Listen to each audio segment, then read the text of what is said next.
production line that's still going strong at, what, 7:45 and will be until 12:30 tonight. How long will this level of production carry on for, though, if coronavirus cannot be contained? That's the question being asked here and at countless other firms around the world. The business of crashing is a global one. These dummies are sold around the world. The raw materials come from all over it too. So what is this and where does it come from? So this is an aluminium honeycomb.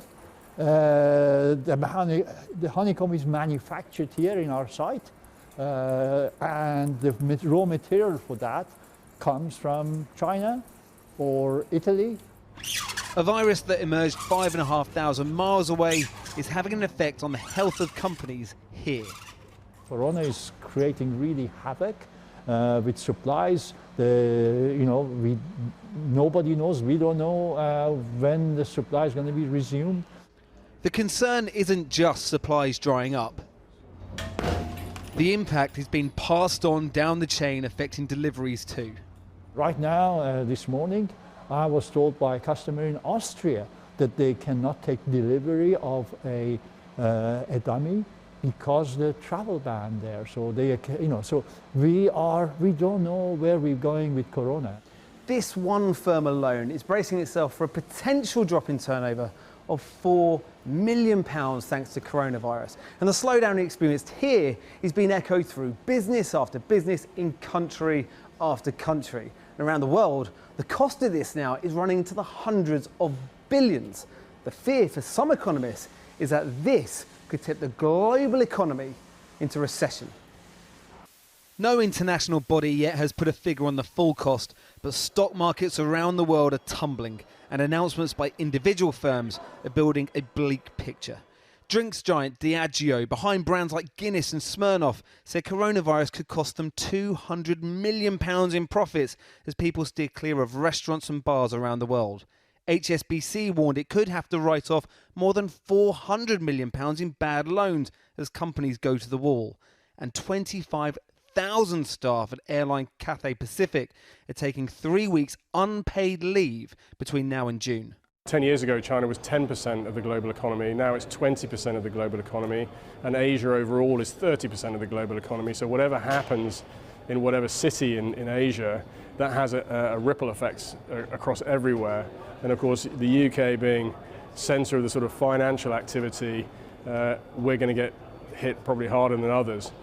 With factories in China, the workshop of the world standing idle, supply chains clogging and tourism seizing up, the wheels of trade could soon stall. What effect will that have on the UK? We could find out in just 2 weeks' time, when a new Chancellor delivers his first budget aimed at levelling up, while coronavirus could send economies tumbling down.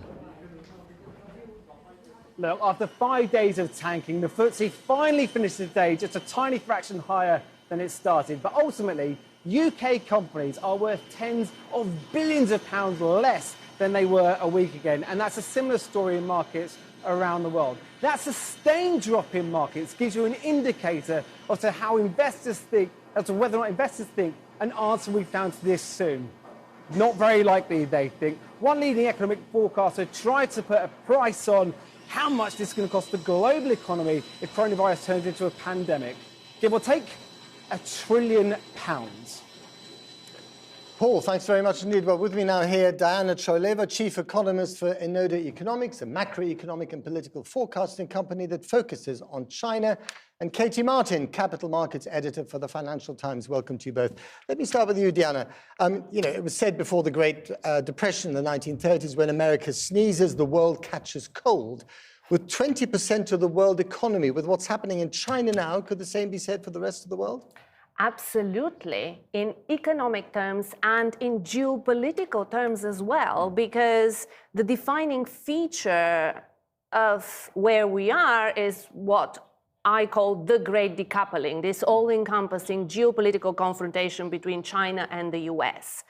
And the coronavirus is only going to exacerbate that. But give me some practical examples of that. Are we talking about production lines, about stuff not being made in China that is not being sold in shops here in the UK or in the US? the supply chains are highly integrated. So yes, absolutely, the immediate impact in economic terms is on supply chains. But don't underestimate what that means as well for where the global economy and political order is moving from here. Okay. Katie, we saw stock markets gyrating this week. So yesterday, the Dow was down 1,000 points. Then this morning it was up 300, then it was down 150. Similar gyrations taking place elsewhere. What are the markets most afraid of here? So it's quite interesting. The markets managed to kind of ignore what was going on for the past few weeks. They were aware of it. It was kind of around the edges. There was a bit of demand for haven assets, for safe stuff, and a little bit of an aversion to risky investments. But it really kicked off this week. But why this week? Because of Italy. Right. As soon as the virus landed in Italy, it's in northern Italy as well, which is the industrial heartland of the country. Lots of towns have been effectively quarantined. Lots of factories have started to shut down. This is what's really. But the Italian economy is a minnow compared to China. So why weren't people panicking when, Hubei province was shut down and, Chinese production, paused for weeks on end? So there were several assumptions that came around the time that Wuhan was shut down, Hubei province was shut down. One of them was that it could be contained. That's now been proven to be false. The other is that it would be short-lived. We're kind of looking a little bit shaky on that. And the other was that investors and economists were looking at previous outbreaks of diseases. You look at Zika, you look at SARS, you look at Ebola, and you think, okay, it's going to last for kind of this amount of time. It's going to have this kind of impact. Actually, it looks like we're dealing with something quite different this time. Do you think that the world economy is overreacting to this? I mean, if you look at the actual numbers of deaths, it's tiny compared to the annual number of deaths caused by the seasonal flu. If you look at the number of infections, 80,000 around the world, again, tiny compared to some other diseases. Is the world economy kind of following its herd instincts of fear here? Diana? I think what's happening is that the disease originated in China. It's an economy that is mistrusted, and it certainly didn't help when the World Health Organization seemed to be pandering more to how it will present Xi to the world than really doing its job. So there was the uncertainty as to exactly really what's going on. At a time when China is way bigger and will have a much bigger impact on the world. And can Chinese companies recover from what's been happening to them in the last few months? I mean, many of them have shut down their productions. There was a report this week that 6% of them might be filing for bankruptcy. Is that right? Look, we don't know at this point in time, even though we have seen since the weekend that nearly half of the provinces in China have started to lower their emergency response levels, which is quite suspicious, if you ask me. We don't know if this outbreak is even contained in China itself at this point in time. Katie, we heard in Paul's report that the figure of £1 trillion that this could cost the global economy if it becomes a pandemic. Is that a realistic figure? Can we even put a price on this? We can't put a price on it, but in a way, that's what's bothering investors right now. Investors and economists are not epidemiologists. They're not doctors. They don't know. And it's not knowing that's the problem.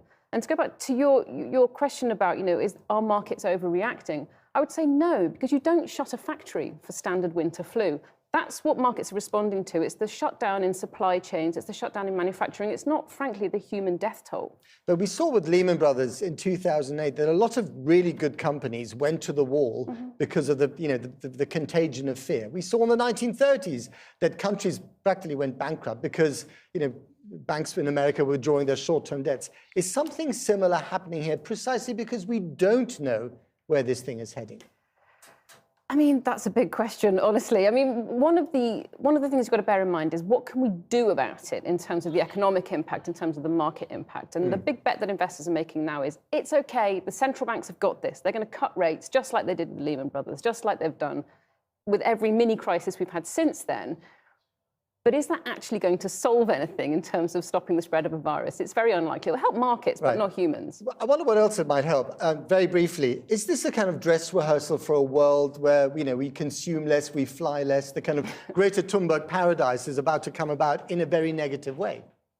Briefly. Absolutely. I'd say this will exacerbate what is already a process of localization or deglobalization. Right. What do you think, Katie? Definitely a possibility. So we could be, less production, less flying, just everything scaled down. That's what the airline stocks are certainly worried about at the moment. Okay.